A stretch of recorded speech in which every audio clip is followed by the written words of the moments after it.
Thank you for the introduction. I have no conflicts of interest. So I would like to start my presentation by highlighting the motivation behind our project. So we all know how important it is to have an accurate assessment of a radiograph, both to plan a surgery and to assess the outcome of a surgery. And so that's why we wanted to develop a tool that will allow to reduce the time for a radiography assessment and also providing consistent results to overcome the annotator variability. Also, from a more research perspective, this tool would allow to conduct big data studies on large cohort of patients, potentially uncovering new patterns and correlations between spine parameters and clinical measurements or outcomes. So with this motivation in mind, the goal of the project was to develop a deep learning model to automatically assess the sagittal balance, so the parameters I'm showing on the right-hand side of the slide. And importantly, to externally validate the model, which is always important in the medical field, to prove the robustness of the model on images coming from different hospitals, and also have a flexible model, and we will see what this means.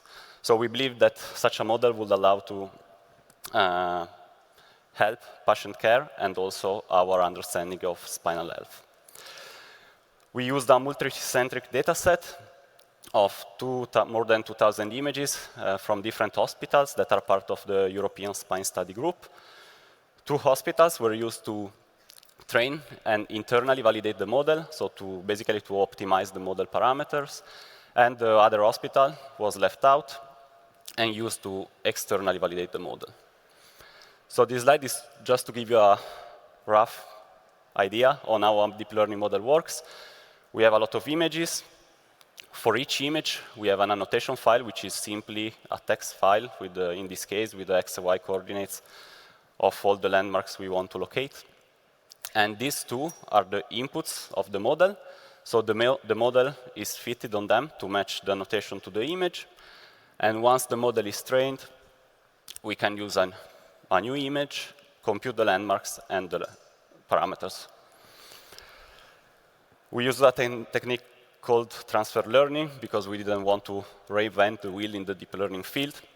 So we just took advantage of a state-of-the-art model, which was trained on a very large public data set, in this case, to do human pose estimation. And we transfer its knowledge, so we fine-tune this model to our task. So coming to the results, these are the box plots of the errors in the parameters calculation. The blue boxes are the errors on the internal validation set, and the red boxes on the external set. So as you can see, overall, the median errors are always below 5 degrees.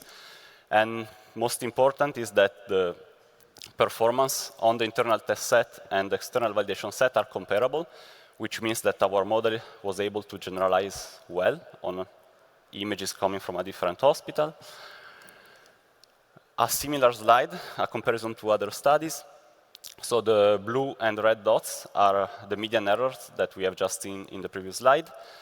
The green bars are the intra-rater variability ranges of humans in annotating the images.